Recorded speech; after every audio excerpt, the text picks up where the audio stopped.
Star is undoubtedly the king of cricket. As of this week, they also have bagged the rights for all domestic games in India from the BCCI auctions for over 6,000 crore rupees. And we're speaking now to Uday Shankar on what that means for Star India as well as for Indian cricket. Mr. Shankar, thank you for speaking with us here at Bloomberg Quint. A lot of calculations have gone on since the final rates were revealed yesterday, and of course Star India itself has paid nearly 50 to 60% more than you did in the last round of auctions. At 60 crore rupees per domestic game, do you think it's a tad expensive? No, I don't think it's too expensive, because the number that you're talking about, Tamanna's sum of rupees 60 crores, is actually the average price, and it is spread over the entire payout obligation is spread over 5 years, and in the first few years, it is less than 50 crores that we are paying. So it steps up as we go along. As the economy improves, the media market gets bigger and better, and I think the ability to advertise on sports gets better. So all those factors taken together, I think it's a fairly reasonable price, and you can see that the other bidders were willing to pay about the same amount of money. When we are number one, but with a really narrow margin of less than like 20 crores.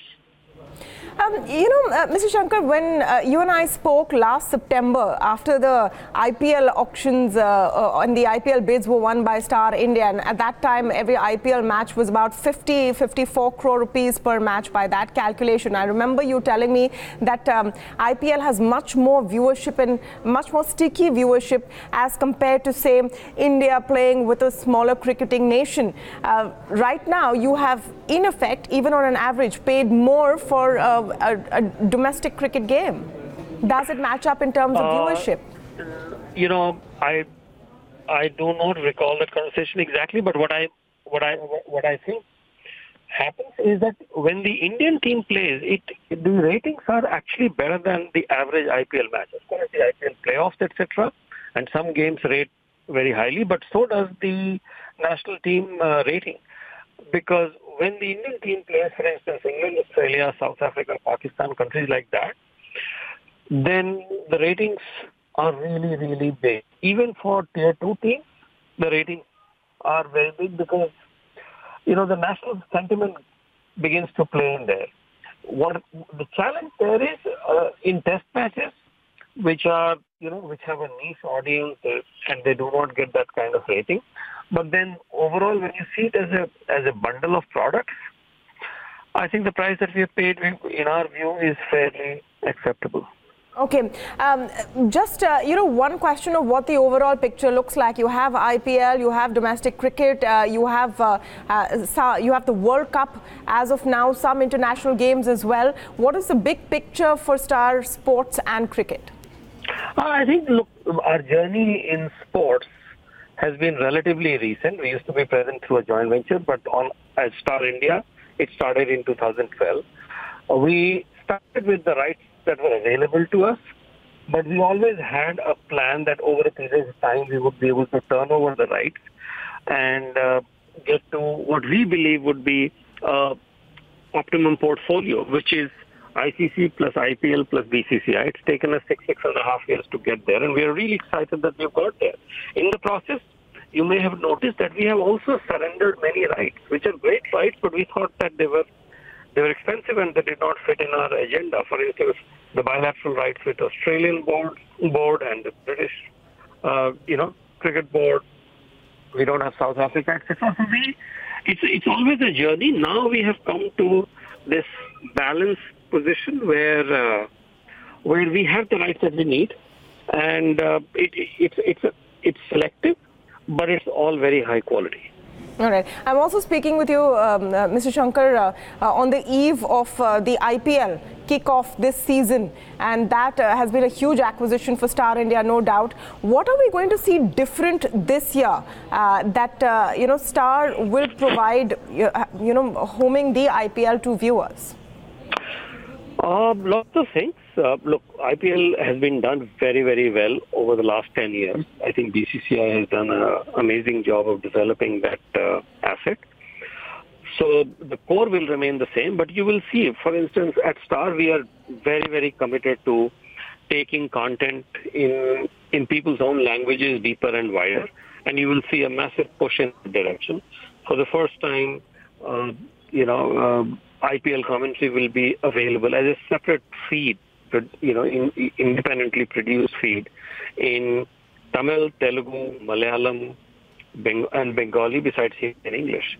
We also felt that there was one of the things that we thought, because IPL is so focused on the mass market, though the really evolved and educated fans of cricket sometimes didn't get enough to their taste, and we are creating a Star Sports Select content, which is for the evolved fans of cricket who want to go deeper into the nuances. You will see a lot more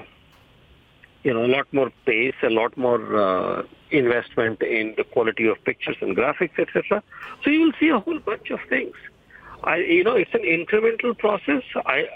It's already a property that's so high quality, but I think given our understanding of the consumption and tastes of the fans in this country, we should be able to delight them a great deal more this year. On Hotstar, I believe you're also monetizing the content. After the first 10 minutes, you will have to pay to watch the IPL matches on Hotstar. Are there Yes. new varieties of monetizing the content that are being developed as well? No, we look, Hotstar has been around for 3 years. Its reception among sports lovers and content lovers has been phenomenal. It has already become one of the most successful content destinations in the world, and I can't recall any other sports digital destination that is as big and successful as Hotstar. So we felt that time was ripe for us to put it, to start offering it as a subscription service. The big news is that it will be available as a non-delayed service. As the free stream used to be a few minutes delayed, now this time for those who pay, it's a very attractive price point of 299 rupees for the whole year of all sports, and which is very compelling in our view. We've also created a lot more attractions. So there is a game for those who want to be even more engaged, and there will be virtual reality experiences, which again for the first time will be done live for any sports tournament. So I think Hotstar has leaped to a new level where it's a very, very cutting edge contemporary digital destination, no matter which product you compare it with, and that's why we felt fans would be willing to pay to get that experience. Is there a revenue target for IPL 2018 that you have in mind for the big bucks really that you've paid for it? Of course, there is a revenue target, Tamanna, and I would be constrained not to share the details of that with you. However, suffice it to say that I think IPL was always very well monetized, but what we have managed to do is to clearly reinvent the monetization model, and that is why we have reset the revenue thresholds comprehensively this year. All right, I had to take a shot at asking that question, but thank you so much, Uday Shankar, for speaking with us, Star India chief there, on the latest big blockbuster acquisition, which is the BCCI rights for domestic cricket for the next 5 years, which also now rest with Star India.